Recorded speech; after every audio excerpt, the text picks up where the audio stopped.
Welcome, everyone. My name is Yuge Ma. I am from China. I'm a postdoctoral fellow at the Environmental Change Institute and a junior research fellow at Wolfson College here in Oxford. I work on global environmental change, climate and energy policy, a field that is in urgent need of good leadership. So today I am delighted to welcome all of you on behalf of the Oxford Character Project. The Oxford Character Project is an interdisciplinary initiative that aims to help Oxford postgraduate students develop the virtues of character that will prepare them to serve the public good. The Character Project grew out of a growing sense among a group of senior Oxford academics that over decades, the scope of their engagement with their students had narrowed to a rather thin focus on the purely academic, devoid of attention to the formation of whole persons. Donald Hay, the economist, first head of the social science division and former pro-vice chancellor, put it like this: there is no doubt that Oxford University produces thinkers and leaders, but does it produce wise thinkers and good leaders? With the generous support from the Templeton World Charity Foundation and the Oxford Pastorate, a chaplaincy serving postgraduate students here at Oxford, the Character Project was developed to address this deficit by joining academic research on character formation with a practical program for moral education. As a past participant in the Character Project's Global Leadership Initiative, I can attest to the transformational impact of the program and its importance within the university. So I am delighted to be able to introduce tonight's panel on how might universities cultivate leaders of character. I would like to begin by offering a few words of thanks on behalf of the Character Project. First, to Rhodes House for kindly hosting us tonight, to the Templeton World Charity Foundation for generously supporting the Oxford Character Project, and to Wake Forest University for partnering with us to organize this event. Tonight's panel will launch an academic conference on cultivating virtue in the university that begins tomorrow at Christ Church. The conference will bring together scholars in history, literature, philosophy, theology, and the social science to explore whether and how universities can cultivate virtue in our increasingly pluralistic age. While the conference gleans insights from respective scholars from different disciplines, tonight's panel starts with a conversation with perspectives from practitioners, senior scholars and university leaders who study and educate leaders of character in our own context. We are delighted to have a very distinguished set of panelists who are themselves leaders of character. Beginning on your right, Nathan Hatch is president of Wake Forest University in the United States. He chaired the National College Athletic Association and has become a national leader in American higher education, in part for his emphasis on developing leadership and character. We are delighted to welcome him to Oxford. Niall Woods is professor of global economic governance and the inaugural dean of the Balavani School of Government here in Oxford. A Rhodes Scholar from New Zealand, she taught at Harvard and Oxford and led the creation of Balavani School of Government, now serving as its first dean. She is a leading scholar of global economic governance and international institutions. She also co-founded the Oxford-Princeton Global Leadership Fellowship Program and has focused on educating public leaders at the Balavani School. We are grateful she can join us today. Charles Cohn is warden of Rhodes House and global CEO of Rhodes Trust. A Rhodes Scholar, he has held several senior leadership positions in business. Since becoming warden of the Rhodes House, he has become a transformative leader of the Rhodes Trust, leading a major campaign to secure the future of the scholarship, expanding into new constituencies. and establishing the Character Service and Leadership Program. We are delighted that he is a panelist with us tonight. Margaret Macmillan is Warden of St. Anthony's College and Professor of International History at Oxford. An internationally acclaimed historian of the 20th century, she has written several award-winning books with a special emphasis on political leadership in times of war and conflict. Her most recent book, History's People, Personalities, and the Past, explores successes and failures of influential leaders across history, which, along with her leadership of St. Anthony's, makes her especially qualified to serve on our panel. Welcome, Professor Macmillan. Nigel Baker is Regis Professor of Moral and Pastoral Theology and Director of McDonagh Center for Theology, Ethics, and Public Life in Oxford.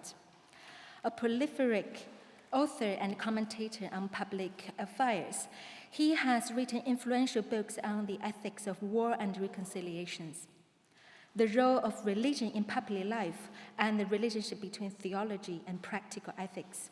An advisor to the Oxford Character Project, he has a special interest in the moral purposes of universities. So we are grateful that he is with us tonight. Our moderator, Dr. Michael Lamb, is a university scholar in residence and fellow in Office of Personal and Career Development at Wake Forest University and McDonagh Templeton postdoctoral fellow here at Oxford. He helped to launch the Oxford Character Project, where he pursued academic research on character and helped to design and deliver the curriculum for Global Leadership Initiative. Last year, he also served as Dean of Leadership Service and Character Development for the Rhodes Trust. At Wake Forest, he is helping to develop an innovative program in leadership and character. So given his familiarity with all the institutions represented here, he is the ideal person to moderate our panel. Please join me in welcoming our panelists.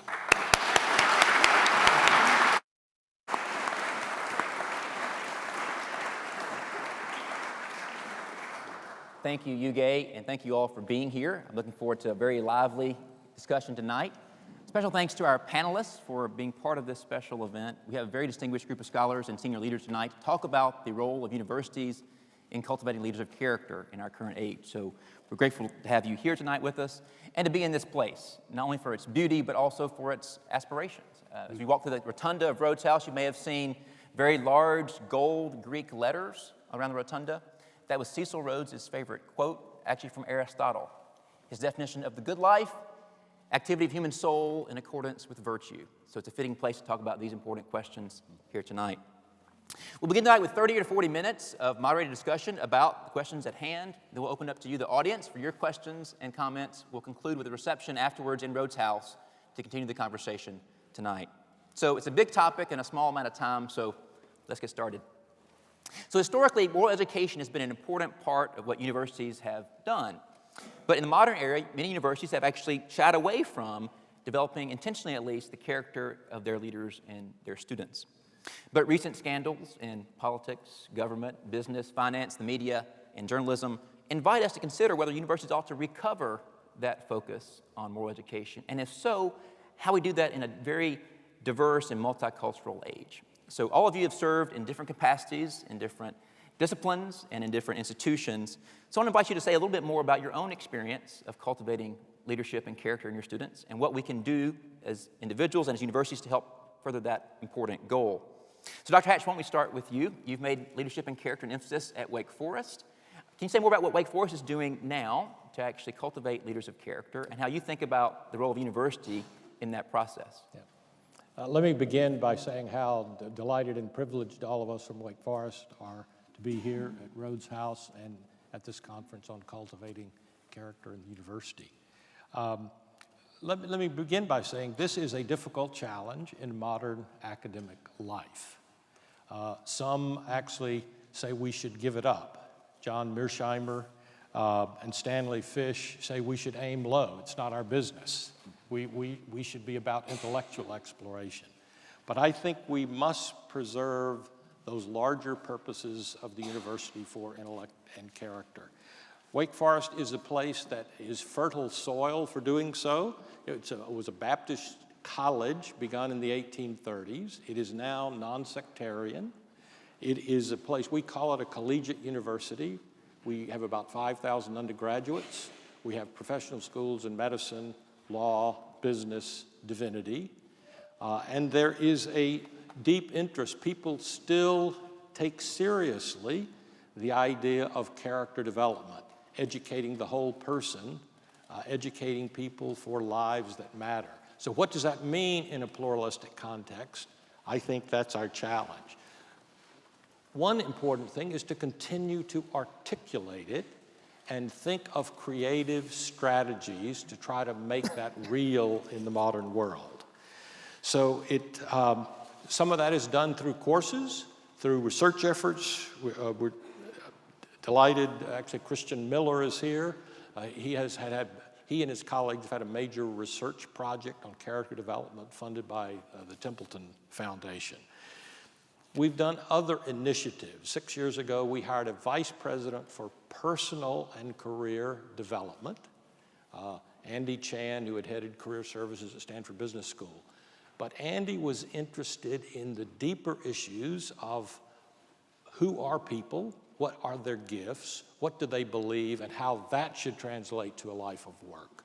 And so that's an extracurricular program largely, but it's very impactful for our students.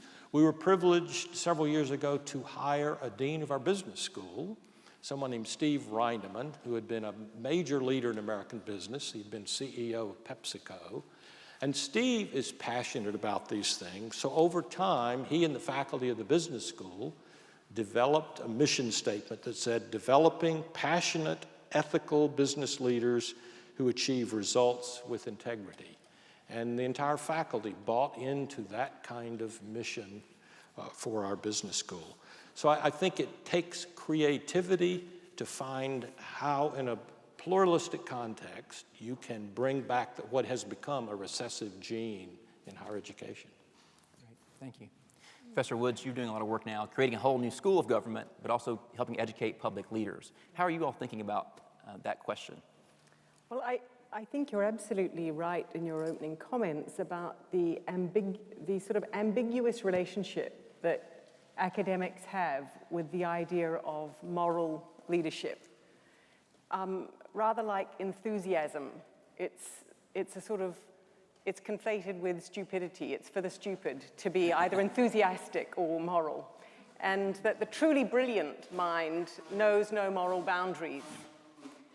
And my problem with that, I don't mind the knows no moral boundaries in its inquiry, but sometimes it means there's no moral direction either. And that there's a very dangerous vacuum into which many universities leapt, perhaps 30 or 40 years ago.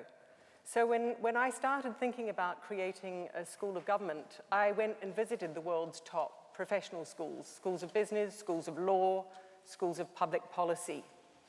And what I noticed was, firstly, this shyness about moral debate.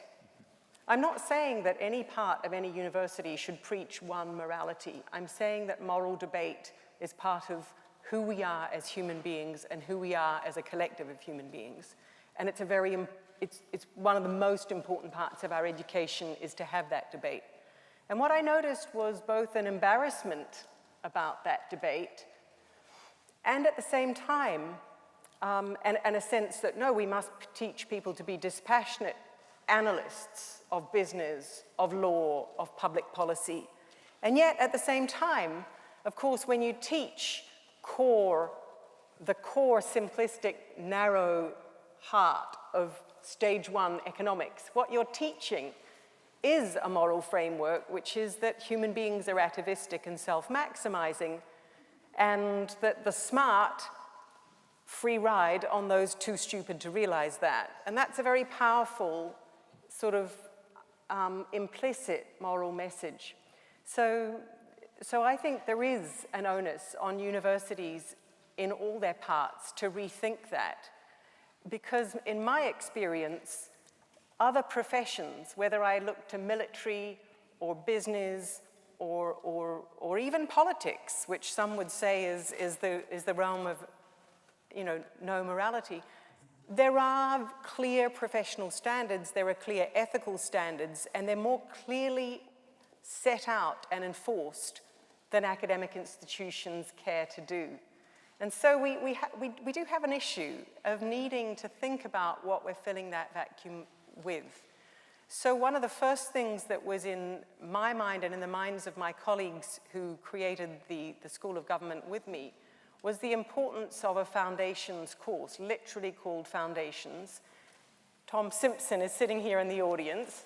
He's the first philosopher that the school hired to really teach our students to think through the moral trade-offs that you have to make if you're going to lead in public life, and to start building their own moral compass, which will be different for every student. And one of the things I've learned from watching that course and watching our alumni is that one of the consequences of teaching people a way philosophically to think through those trade-offs is that you give them powerful tools to explain their decisions, and that's every bit as important as the moral compass, is the ability clearly and simply to explain each decision in its principled version. And so I think that's one of the things that we're trying to do. And the only other thing I would add is I think one of the most important insights into human behavior of the last 10 years has been from cognitive psychology. And it's the observation that what drives most human behavior is a perception of what other human beings will do. So think about the little dispenser of paper hand towels downstairs. You could put a sign on that saying, do not use more than one or you'll wreck the planet, your grandchildren will die miserable deaths. And guess what? Everybody continues to use 4 or 5. You could put a little sign on it that says, if you use more than one, we will fine you. And we've got a CCTV camera watching you and we will fine you. Or we will start charging everybody in the institution. And still people's behavior doesn't change, and yet other, economists might think it would. But what does change people's behavior is the simplest little note of all, which says, without bossing you, 85% of people only use 1 or 2.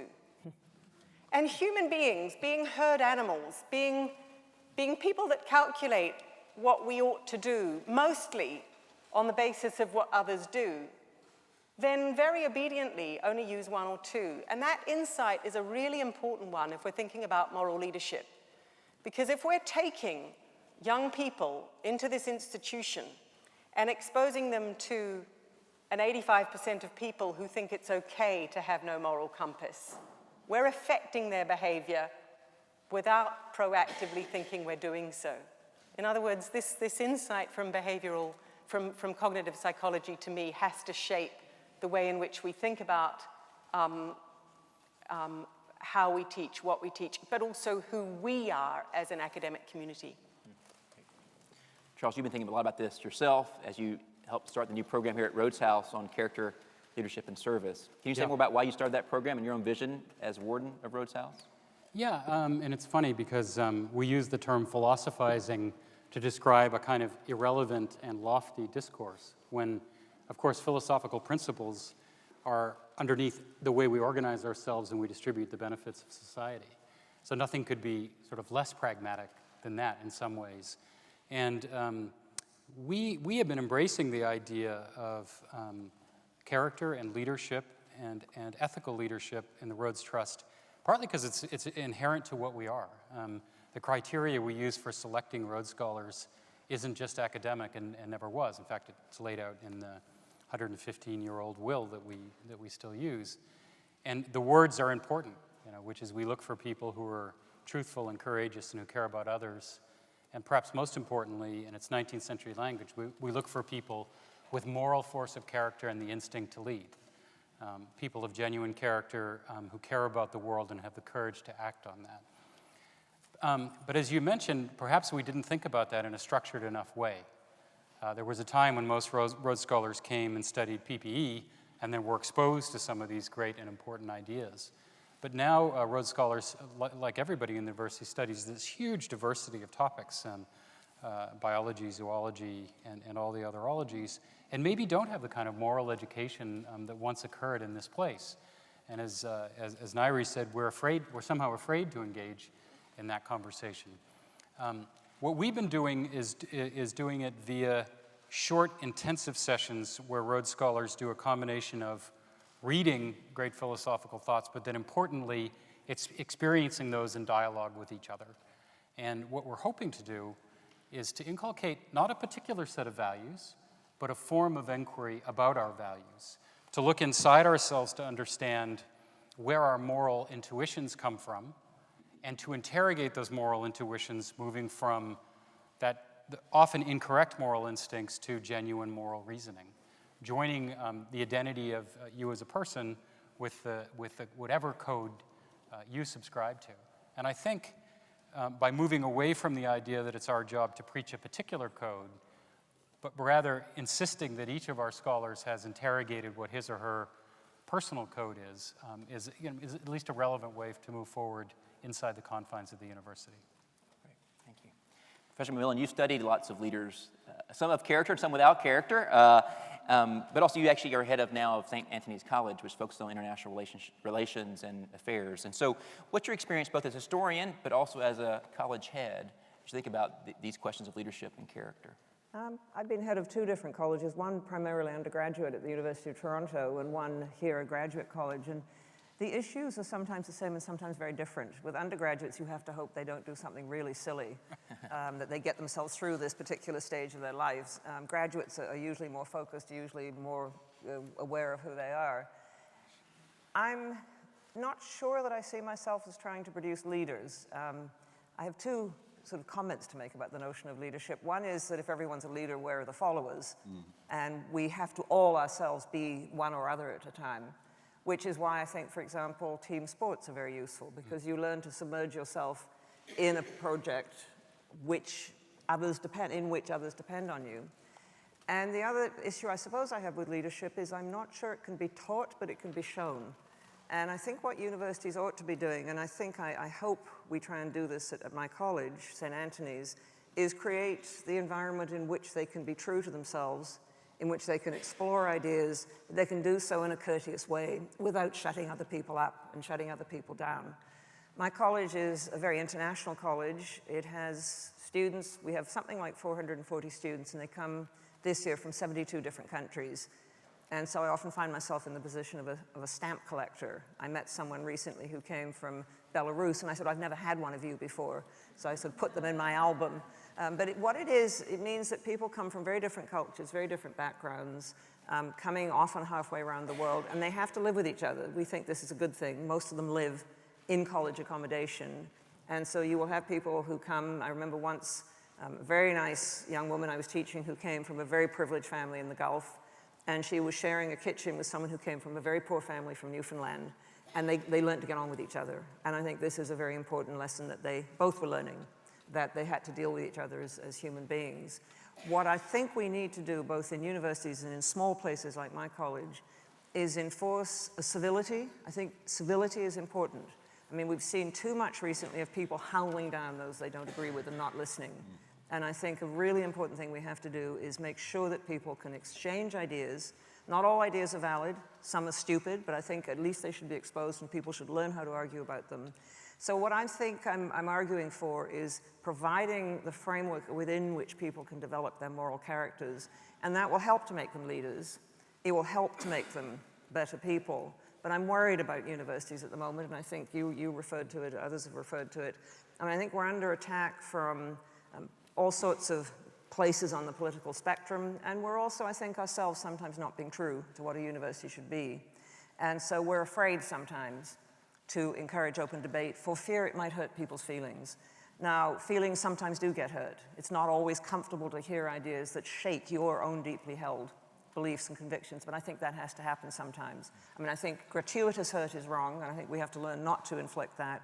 But I think openly disagreeing with each other and saying, no, I don't understand that point of view, I'd like to know why you're saying it, I think that is very important.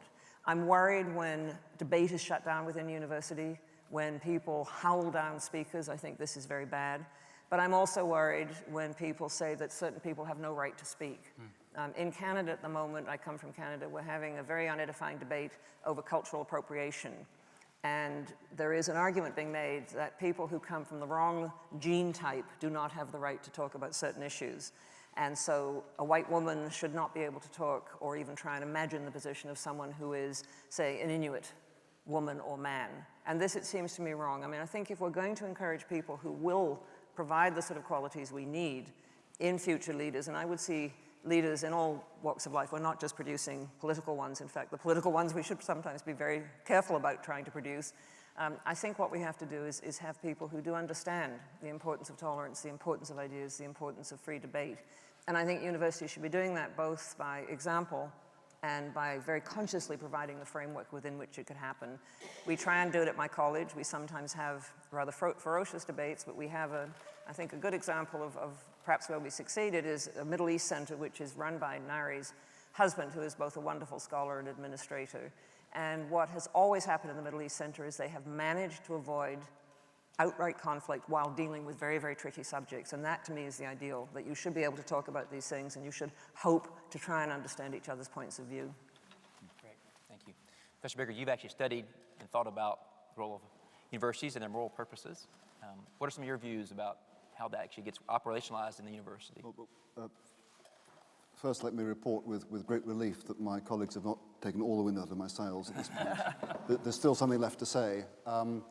So let me pick up what Margaret was saying about leadership first, and then I'll go back to the more general question about universities and the development of moral character. On leadership, I share some of Margaret's skepticism, but I think leadership can be taught insofar as you can sit people down, you can get them to reflect on what makes for good and bad leadership. You can take them through historical examples of good and bad leadership, which is the kind of thing the Oxford Character Project does, and judging by demand, it appears to be successful. So there are things you can get people to reflect on, and no doubt there are tips that experienced leaders can hand over to next generations. I don't doubt that. However, just moving to skeptical mode for a moment, speaking as one of nature's introverts, I've never really seen the point of getting on a platform unless I was sure I had something worth saying, nor of getting under the limelight unless I was clear what I was going to do. Not everyone is like me. Some people want the platform and the limelight, but I'm suspicious of them, because it seems to me you shouldn't really be urging people to be leaders. You should be urging people to build something worthwhile. Build something worthwhile. If it so happens, there comes a time when you're fit to lead, great. Your leading is not the point. It's not your ego. It's not your ego. And sometimes leadership, good leadership, involves recognizing at this point, although I may be formal leader, someone else is better equipped to lead. A good leader knows when to give it up, even if temporarily. Of course, leadership can be addressed directly, and it can be, in a certain sense, taught. People can be helped to reflect on it. But the first thing I'd say to the group of would-be leaders is, leadership isn't the point. Building something worthwhile is the point. So that's my first shot on leadership. Going to the larger question of universities and the development of moral virtue, let me take you back to the 1990s when I was chaplain of Oriel College here. And I watched, as it seemed, a whole generation of Oxford graduates flock rather unreflectively into the City of London, seduced by mouth-watering promises of remuneration in the financial services industry. 10 years later, 2007-8, in the wake of the financial crisis, I found myself wondering, well, let me preface this.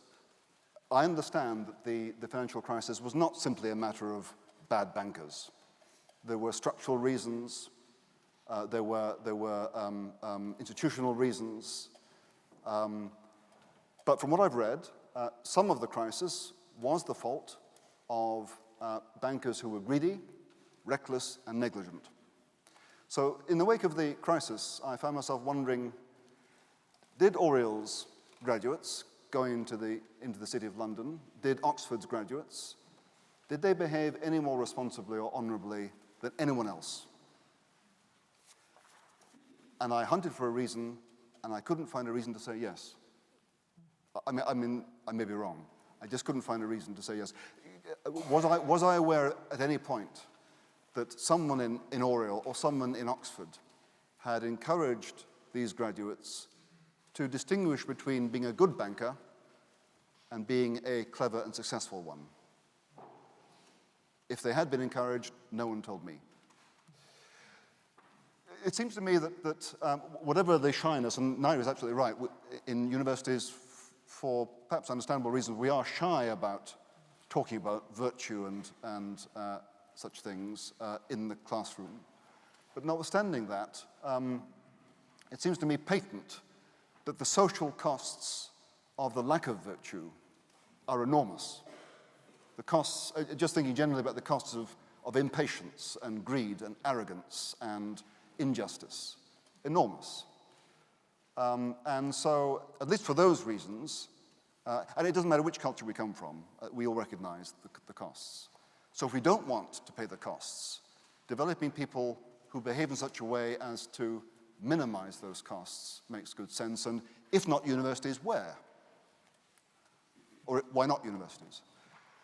Final point, going back to the shyness, my view is, just reflecting on my own practice as a professor in the arts and humanities, that I'm constantly, and I'm sure my colleagues are constantly, teaching, modeling before students intellectual virtues. We want students to treat texts with justice. We want students to approach points of view that disturb them with courage. We want them to treat points of view they deeply disagree with charity.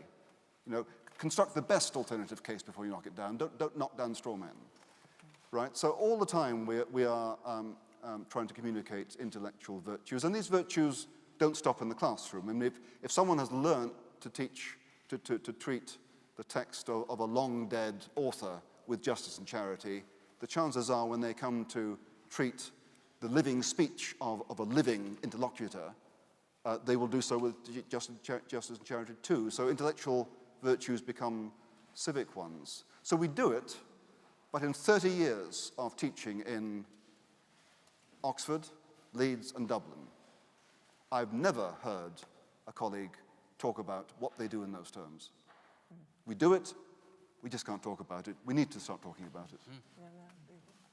You all have been talking about it tonight, and you all share the view that we ought to think about how we cultivate this character.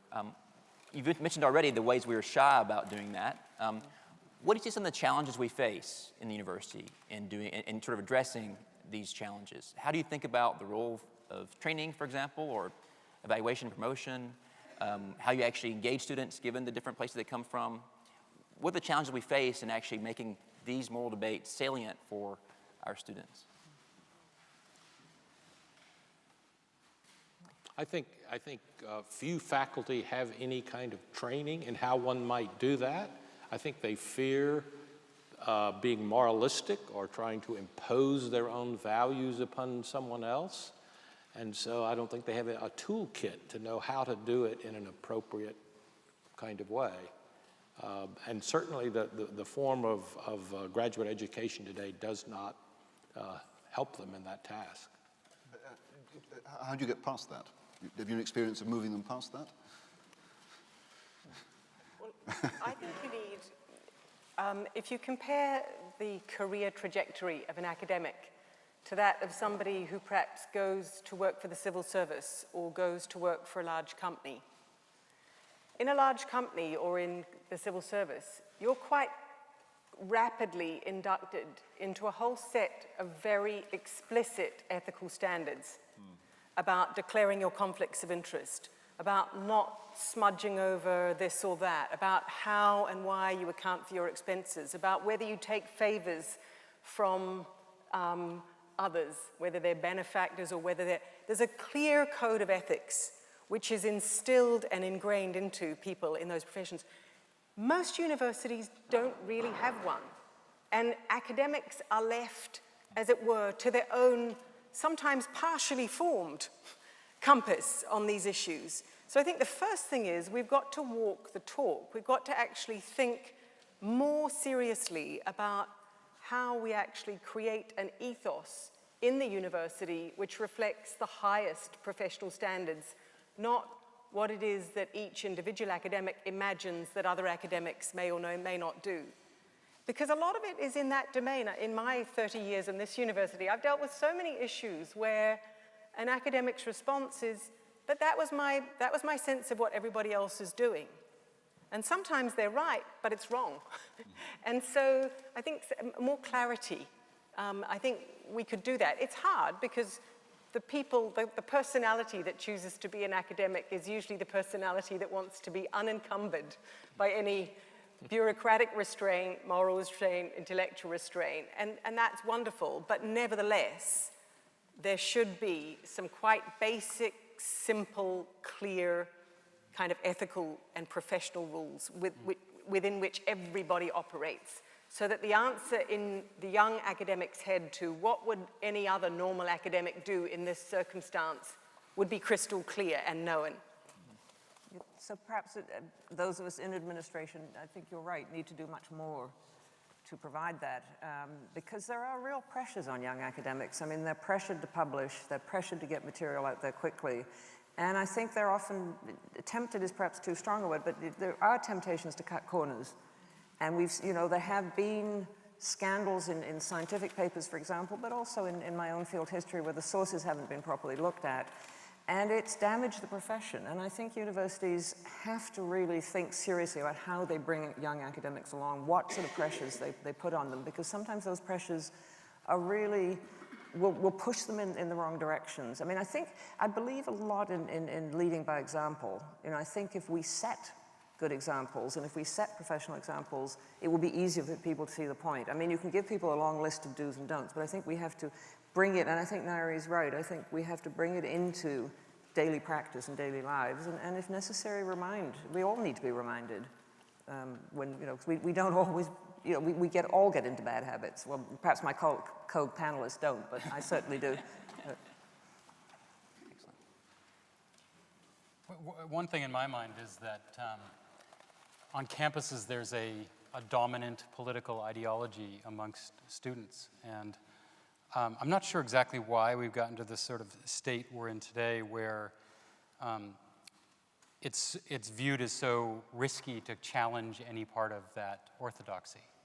And I think that may be part of the reason why young academics are afraid to speak openly, because these phenomena, which include no platforming, which Margaret spoke about, make people nervous to open up any kind of inquiry that might appear to challenge the orthodoxy in any way. And of course, I think, although it can be unpleasant, I think it's our duty as leaders in administration to challenge that idea and to encourage a kind of open inquiry in the academy, which is at the very core of what the academy is supposed to be about, and to do that without fear of censure by students.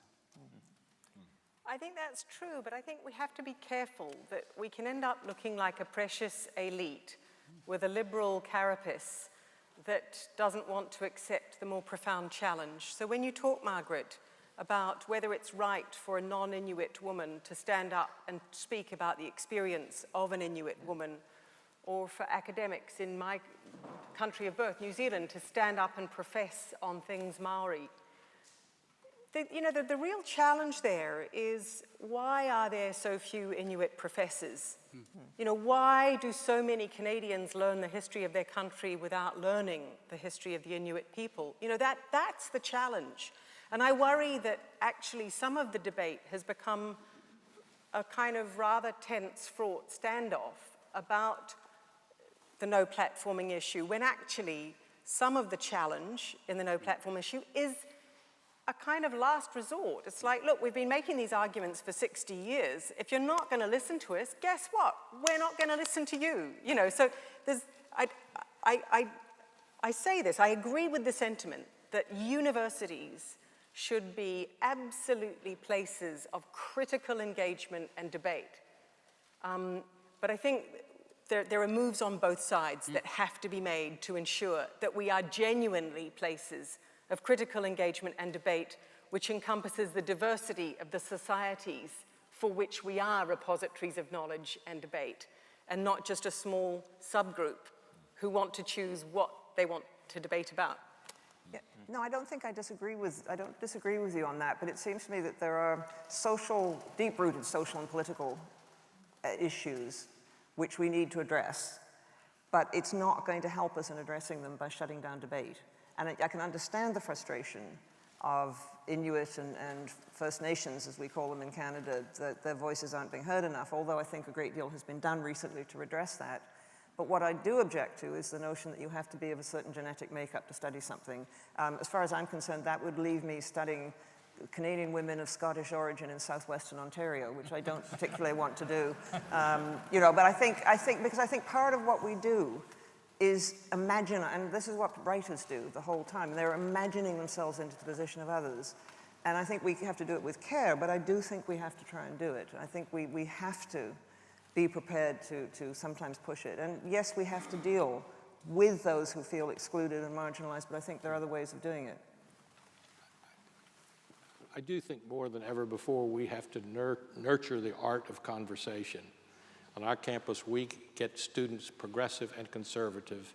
It's very easy for them to listen to news channels, to talk to their own, to read their own, and bringing people together in conversation is harder and harder in a largely digital age. And I think that's a principal thing. We have to be a forum for that.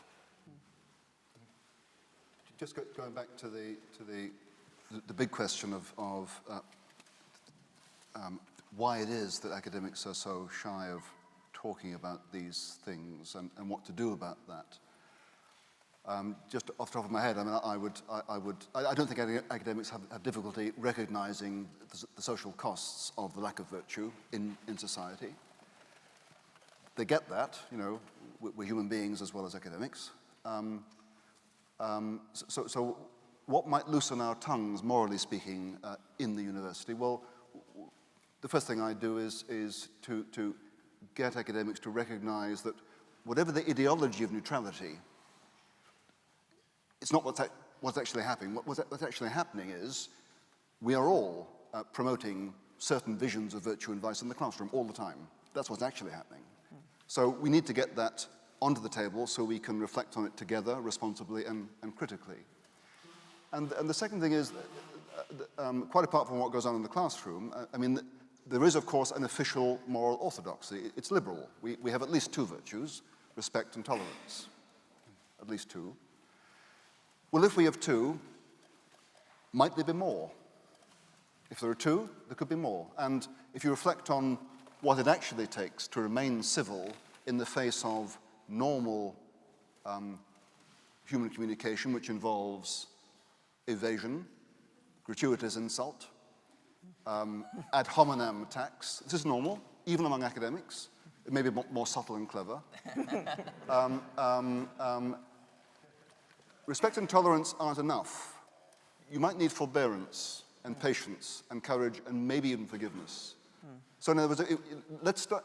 First, in sum, what I'd say is we need to do is be honest about what's actually going on and get that on the table. Yeah, I agree. That raises an important question. Given our current political challenges and our current educational opportunities, what do you think are the most important virtues or practices, perhaps, to teach this generation of students? This generation. So our generation has had it. or any generation. Students can be wide-ranging in their age. Yeah. Well, the first one that leaps to my mind, if you want one from each of us, is a generosity of spirit towards others. So an active desire to learn about others, to listen to them respectfully, and a generosity about who they are and what they could be. And I guess I say that because I think as a huge admirer of the United States, in particular of a cultural attribute that I find as a visitor, as a foreigner going to the United States, which is this extraordinary, generous, open embrace that the country gives to foreigners. You're never, well, I, in my experience, have never been asked in the United States when I bounce up and say hello to somebody, have we been introduced? I've never had that, right? It's just, it's a very welcoming culture, and it's a very prove yourself, it's a very prove yourself to me and you'll be accepted sort of culture.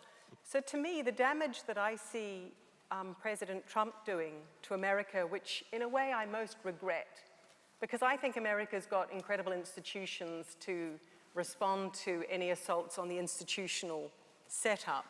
But the damage that I really do regret is the incivility. It's that I cannot imagine a situation in which I or anyone I know that employs people sends them a letter that says you're terminated because they wish to dismiss them. Right? These are the unwritten, unspoken norms of our society that can build a society which is generous, where humans are generous to one another and collaborate and cooperate, or in which human beings have a kind of Daily Mail view of the world, of each other, right? Everybody else is corrupt, child murdering, lacerating, it's just this rather grim view of human nature.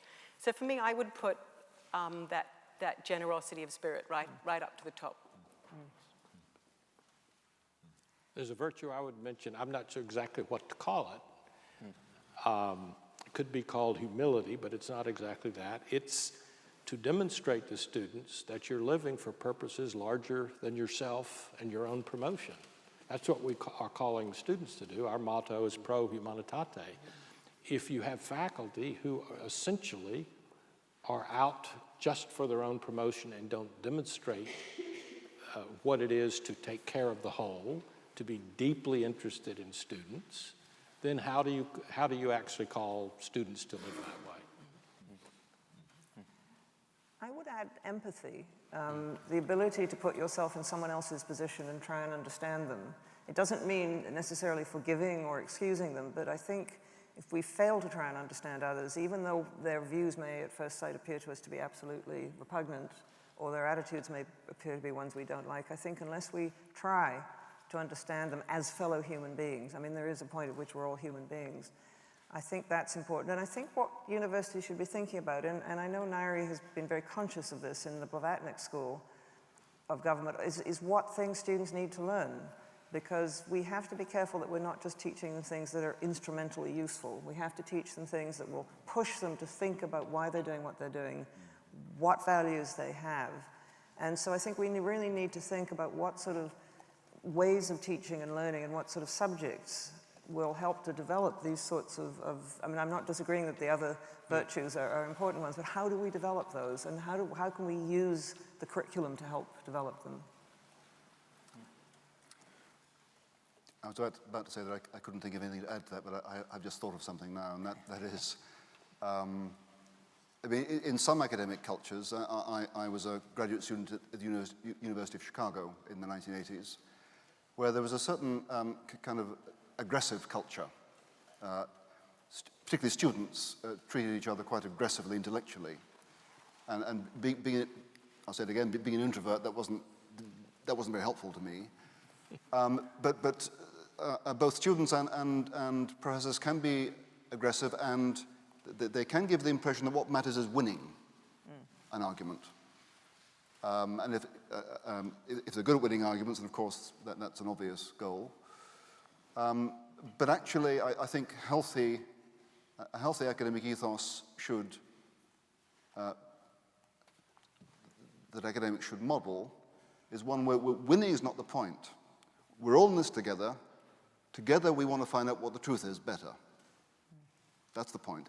Domination is not the point. Humiliation is not the point. We want to test each other, but we're equal in this, and we are, if you like, pilgrims together.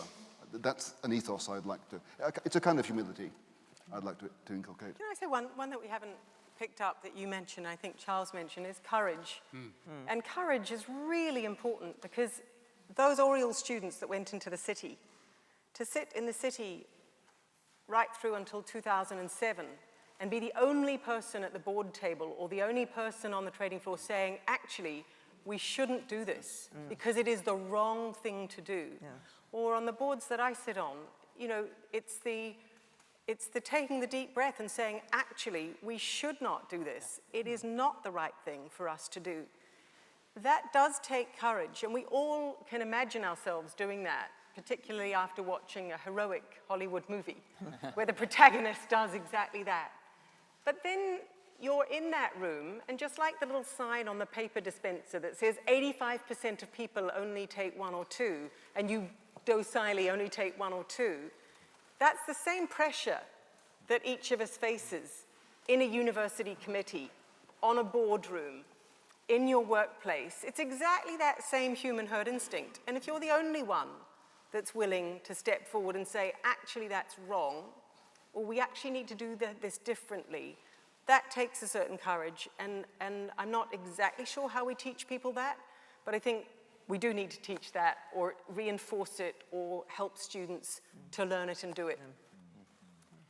I put forward one that's sort of an intersection between both of yours, which is to have humility and to have empathy, you have to have the ability to self-reflect.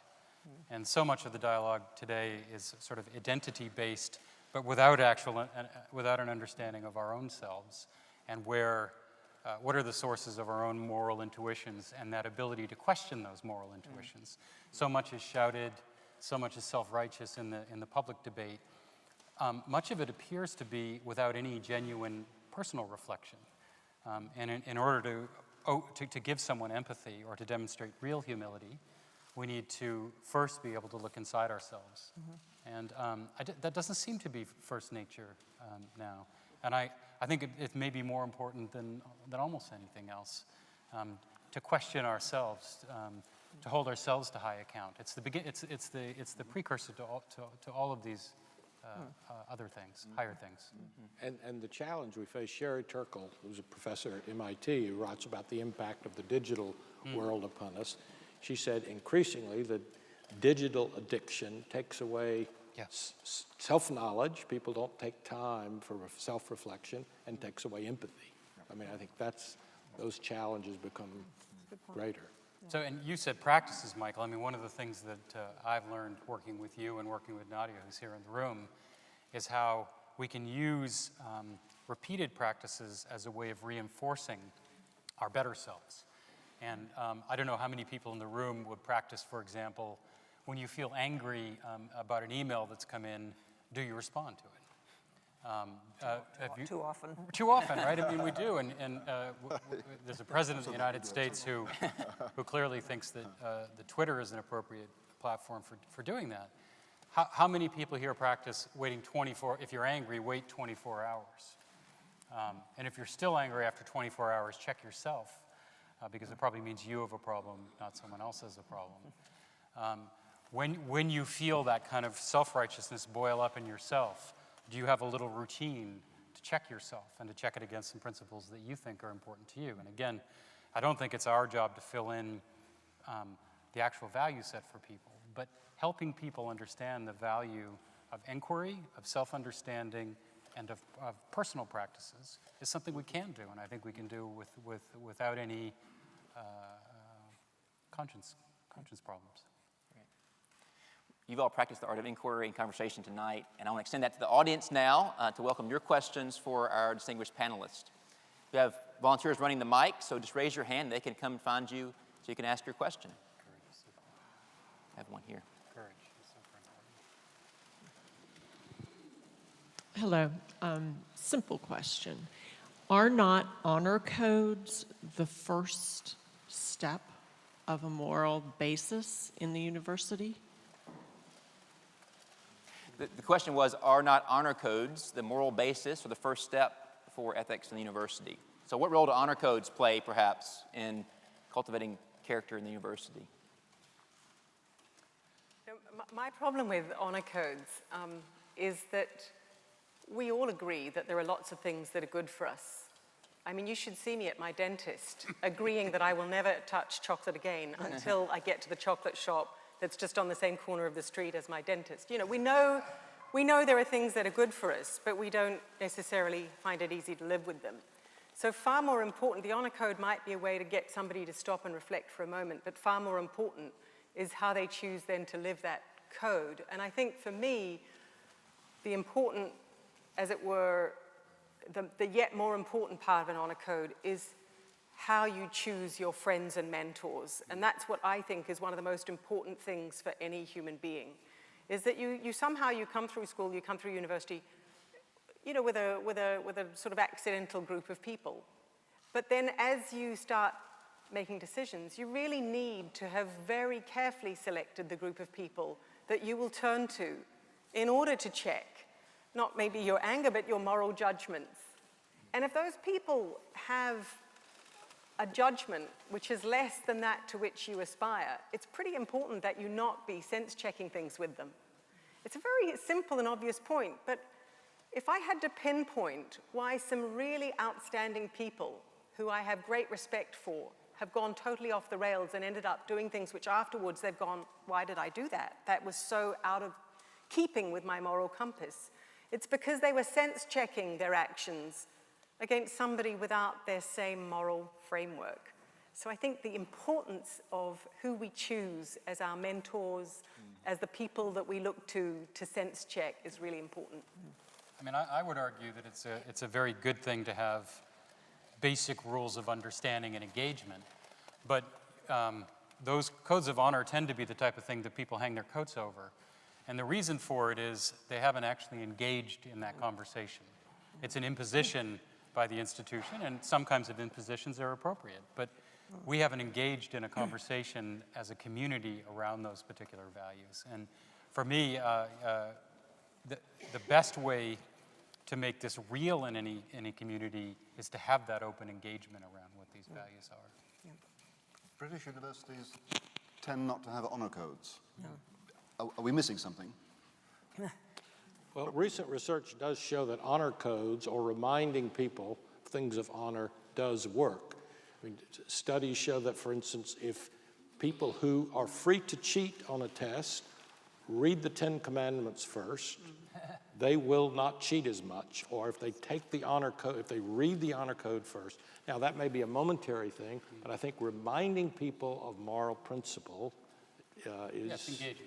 Right. Yeah. Well, Confucius always said that you behaved appropriately, you followed the rules, but you were not a truly moral being. I mean, I'm paraphrasing a very complex argument, but you were not a truly moral being until you absorbed the reason for those rules. So I think the rules may be a start as a reminder, but unless you've absorbed them and they become part of you so that you follow them without thinking, you're not truly a moral person. There's been recent work on how compliance as the only way to do ethics is limited for that reason. You have to have compliance, but also character to actually follow the rules and actually choose your friends wisely and practice these virtues daily. So. But on the code, by the way, tiny little cognitive insight. It's much better to have somebody sign the top of the code than the bottom of the code.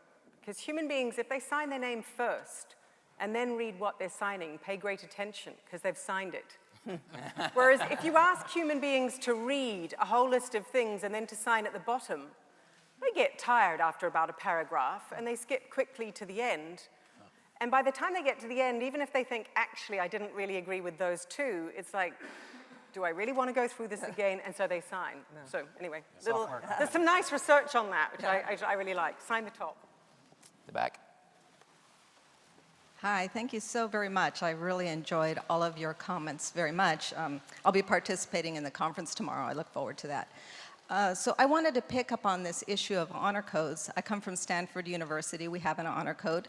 But I learned many years ago not to rely on the honor code. But what I have done, and I'm going to use this opportunity to talk a little bit about the importance of structure. So I was thinking about, Professor Woods, or anecdote about stopping at the chocolate shop as she walks out because it's on the corner. It's right there.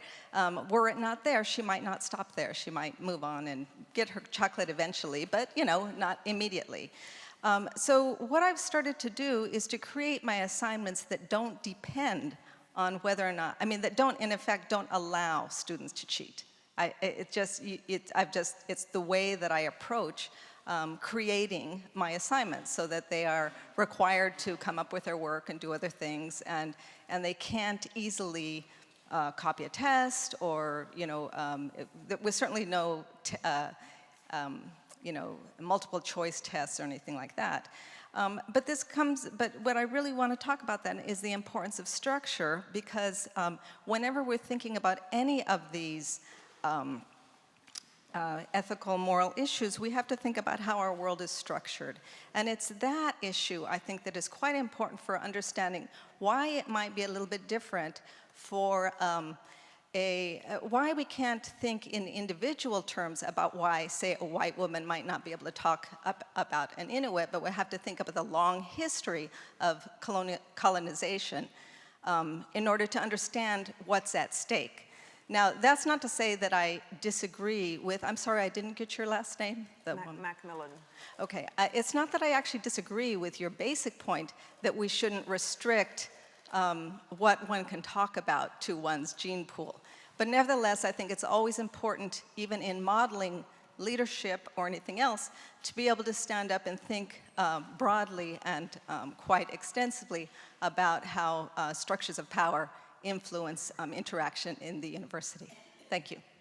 Thank you. Other questions? In the front here, Professor Briggs. Oh. Nope, in the front. Professor Briggs there in the front row of that section. I wonder what place you would give to thinking of the university as an environment for choosing your basic beliefs and articulating them as a precursor to acquiring the skills for living your life in a way that's consistent with those beliefs. I love that question, and I think in some ways maybe it's a more important activity in the university than the classes we take. And it's funny because when we welcome the Rhodes Scholars on their first day in Rhodes House in this very room, one of the things I say to them is, welcome, we hope you'll take a degree or two while you're here, but that's actually not the main point. And I think the main point is to think about the people we want to be in the world. Yes, we need to learn technical skills, we need to learn vocations, but none of that's worth anything if we haven't thought through the kind of people we want to be in the world, and that is very much driven by the values that we hold. So I think this is a wonderful time, and it happens to be a good time in people's lives where their minds are still open and fluid. Maybe the last time our minds are still open and fluid, to have those conversations. And I think probably all of us here had that experience, which is the arguments with your classmates when you were in graduate school were as important to your education as were what you learned in lecture halls and theaters. I think maybe, but I want to just add a little edge there, Charles. No, because I think one of the things that struck me coming to Oxford University as a student was that the tutorial system requires you, with no possibility of hiding, to produce your best or humiliate yourself. And that discipline means that what we're doing without realizing it with our undergraduates is instilling in them an expectation that you excel no matter what, not for glory, not for reward, unless a simple "that wasn't bad" by your tutor is enough reward, right? But I wouldn't want to give away the idea that we should be in pursuit of absolutely outstanding excellence and performance. That is, we are a top university. We are selecting people for them to excel. We should expect them to excel, and they absolutely should excel. I don't disagree. Other questions? Yeah. Yep. There's one. Yep, right there. Perfect. Great. Good afternoon. Thank you so much for your your participation in this panel. I'm one of the program directors at the Oxford Character Project. So my slightly devil's advocate question, please understand from that perspective. We talk a lot about the virtues we want to see built into the lives of especially the graduate students that come into our programs, into our institutions, into our universities. But I think increasingly, I'm coming to the conclusion that by the age of 22, 23, and so on, there's an awful lot that's already been built into their lives for good or for ill. And that actually sometimes we need to have a degree of deconstruction as well as construction. So I was wondering if you could share some thoughts on what you would like, or what would you see necessarily as a fruitful and affirming and life-giving and empowering process of helping people to deconstruct some of the unhelpful practices and actually some of the vices that they have adopted either through upbringing or through common culture or through maybe other educational training that has sort of accidentally left these traits. I think, one of the great luxuries that Oxford has, and it's not something that everyone is going to unfortunately be able to have, is it gives people time and space in which to discuss things. And I think there is still, and Charles referred to it, there's still no substitute for having to defend your ideas to someone else, being in a face-to-face discussion. We can do an awful lot through technology, but I do think being in a room, I teach a seminar with one other colleague. We have 13 students, and we're there for 2 hours. And I think it is quite hard on the students because we, I think nicely but firmly push them. We say, you've just said that, why? What do you mean by it? Think of an alternative view. There are other ways of thinking about this. And I don't know yet of any substitute for that. It's that interaction. We all know that students who sit in lectures and take notes, we know two things. One, if they take notes by pencil, they remember a lot more than if they type, because as they type, they become automatic. And the second thing is, they did a survey on this at Berkeley, that they're only thinking about the lecture about 30% of the time, if you're lucky. They're thinking about what they're going to eat that evening, who they're going to go out with. So I do think there's something to be said for this interaction. And it's with the people teaching, but it's also with the fellow students. I think Charles is right. I learned as much from my fellow students when I was here. But that's not something that everyone can have, but I do think it's a very important part of an education. The purpose of this panel is to talk about that happening in the university. And maybe when students arrive, they've suffered from the big sort, so that you tend to live next to people who believe the same things you do. Microcasting, which means we hear ideas that are the ones that algorithms want to serve up to us because we've already looked at those kind of ideas. Only in this kind of environment, and when you in the workplace, of course, you don't discuss this stuff. This is maybe the only kind of place where you're with people you respect, but who think different things from you, whether they're in tutorial as your teachers or with your colleagues. This is the place where we break each other down, where we force people to substantiate their statements, where we penetrate what's coming from individual prejudice or bias or privilege and lay that open, hopefully in a way that helps us learn rather than harden our original instincts.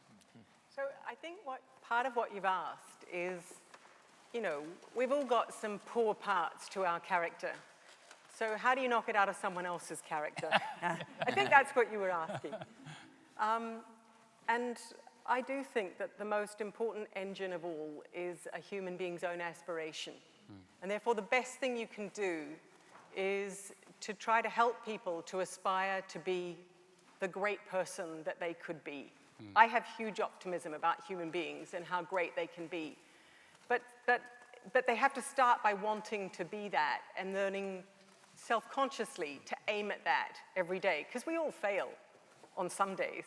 So it's just the conscious aspiration of what you could be as a human being and the conscious trying to get there that I think is really, really important. I do think we face this struggle, what David Brooks calls the giant achievatron. The UCLA studies show that fewer American students go to college to develop a philosophy of life, fewer major in the liberal arts, and so it is an uphill challenge for college, much less graduate school, to become that kind of place. much bigger. Just on the back of what Naira was saying, it seems to me that to reflect on yourself critically and to get some sense of what your weaknesses are requires courage, and certain environments can encourage us to become invulnerable. Teachers could model being vulnerable for students and show that it's okay to admit that you failed. It's okay to apologize if you've overreached yourself in class. So you can model a kind of self-critical personality and show it's all right. If you want to be excellent, you've got to learn where you're not excellent, and that's okay, and we can do this together. Right. Yeah. Other questions? I was on the front row here.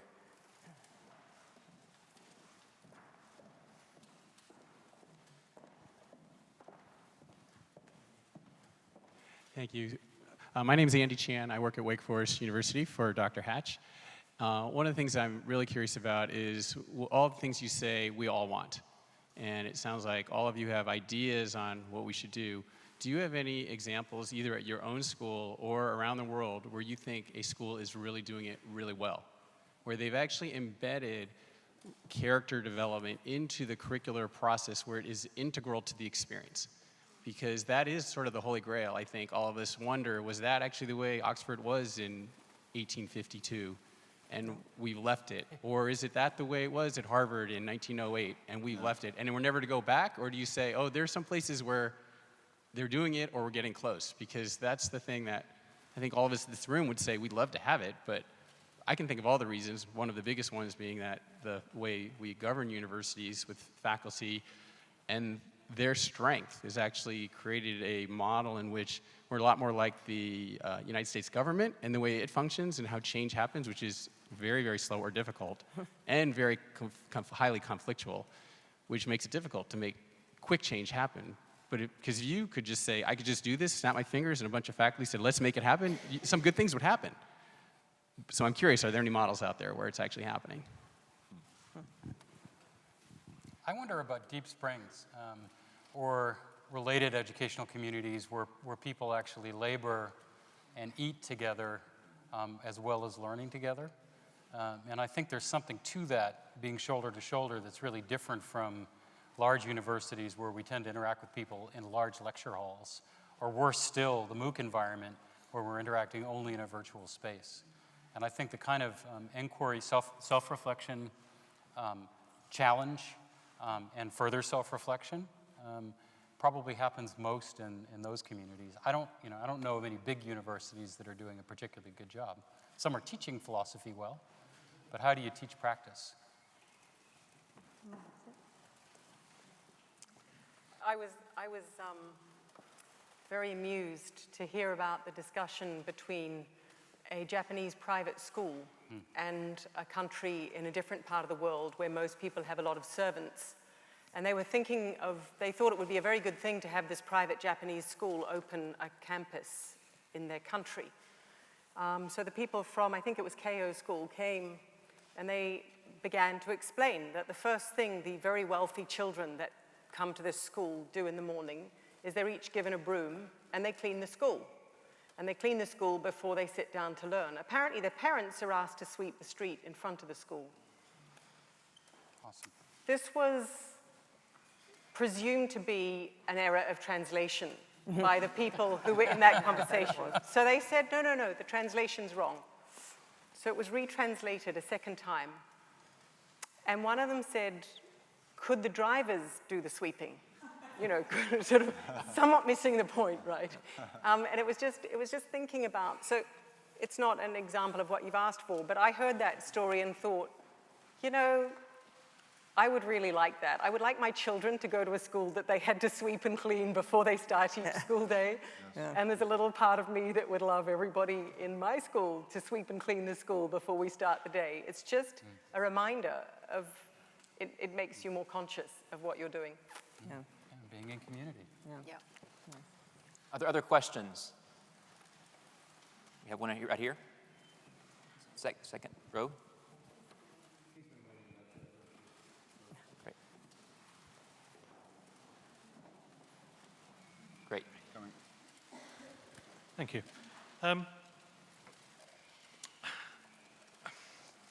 Lots of admirable thoughts, but given the question set implies thinking beyond the university and about pluralism, I think it's important to recognise that most people in the world will be comfortable with a broadly Aristotelian virtue scheme. It's helpful to sort of think that the differences that are often presumed are perhaps less than is often assumed, and that most people in the world, their Aristotelianism would question consumerism or set utilitarianism in context. So I think that's an important point for the broader question that's been asked.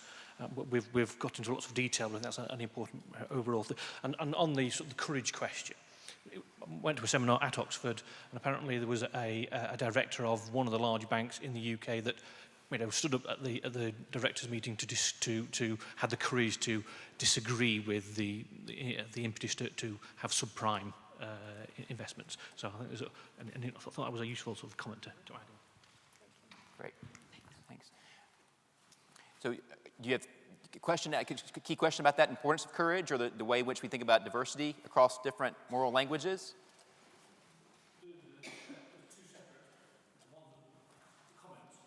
Okay, great. Great. Thanks. Other questions? I have one here. So I'd like to return to the discussion about honor, and at the risk of a person from the business community speaking into this matter, I have looked at and studied a bit on this. And honor actually emerged in universities coming out of a culture that was heavily influenced by Christian Stoicism in particular in the United States. So we understood that in a particular cultural moment. So we lived in an honor and shame culture, and so to be doing something against honor was a common understanding of language, and it was a high aspiration to be a person of honor. We don't live in that culture anymore. And so the result of it, we don't live in a homogeneous culture, we live in a diverse culture where that language is not actually part of who we are. The strongest corporate cultures I've ever been around, ethical cultures, are actually built around personal narratives, embedded stories and practices that are done and lived out in a very collaborative manner.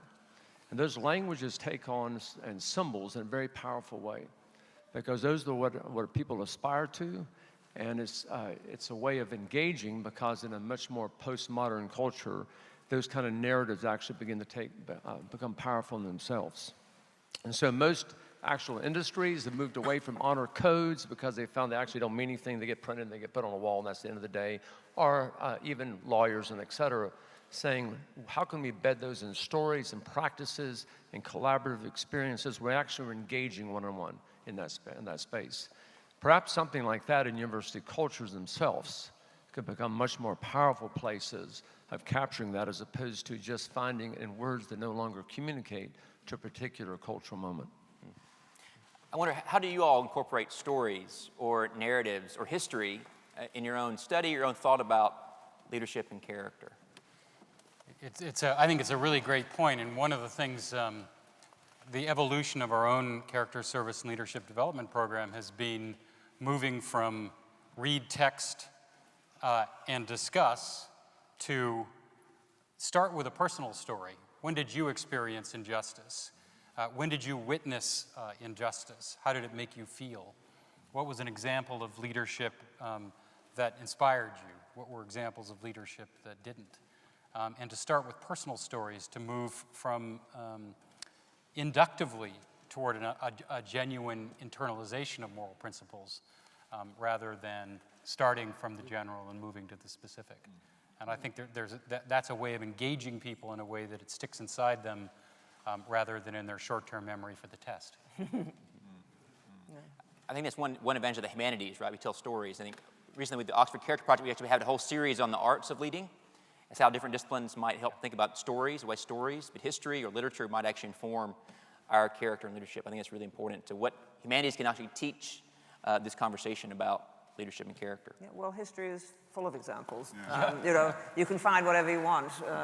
The trouble is you can find bad ones as well as good ones, so be careful. Couple final questions. Yes, Bonnie. Thank you. I find that one of the contexts in which my aspirations to be virtuous become seriously challenged is in the context of my marriage. So I find it very difficult. It's easy, if there's been some conflict with me and my husband, it's easy to reflect on how I might have said something that I didn't want to say or was unkind or unloving. But it's very hard to, so the reflection is there, but to actually say, I'm really sorry, it's very difficult. And I find that difficult. Maybe it's just me. And so I was wondering if you can comment on this notion of that we've talked a lot about reflection and looking inside and being reflective. But there's, I feel like there's relatively less about how you actually take that reflection out to a behavior that reflects that reflection. And so this notion of the private reflection, but then what goes on in the public, I was wondering if you can comment on that. And related to that is this idea of, I feel like we have a very low tolerance for failure or doing something wrong and then having to say sorry for it. And I don't think I don't think universities are very good at, is the place where saying, I'm sorry I made a mistake, I was wrong, is really encouraged. Because we're all supposed to be so excellent, we don't make mistakes. So I'd be very grateful to hear from you about that. Well, definitely my best moral lessons have been from failure. Like when I've got it wrong, when I've failed to be the courageous person in the room, where I've made the wrong decision. Those are the times that you really sit and reflect and learn. And that's, I mean, it is, as all of us know, and there's lots of evidence that's written up, failure is the best way to learn anything. So, it's hard if you're teaching people to teach them to fail. I mean, because you're not trying to teach people to fail, but it is the best learning moment. But then there are some things we don't want to learn. I mean, the golden rule of marriage is when you're wrong, own up, and when you're right, shut up. Now, I know that. I'm so good at the owning up. I am so good at the owning up. I'm not even going to comment on my dismal performance about the other half. Sometimes we know we ought to learn, but we don't, But it's a process, isn't it? I mean, it's not something you can do. You don't just come out of university and say, well, now I'm a moral being, and I now know how to manage all my human relations, and I'm full of these virtues, and there we are. They're all set like in granite. It's a process, and I'm in my 70s, I still make mistakes. And as I get older, I don't like to admit it. I admit it even less, but I know I have to. We have to remember that this is a struggle. It's not something you don't get your moral character, and it's not like a little badge you can sew on your sleeve, and I've got my moral character, here it is. It's something that you're constantly working on. We have time for one more question in the back.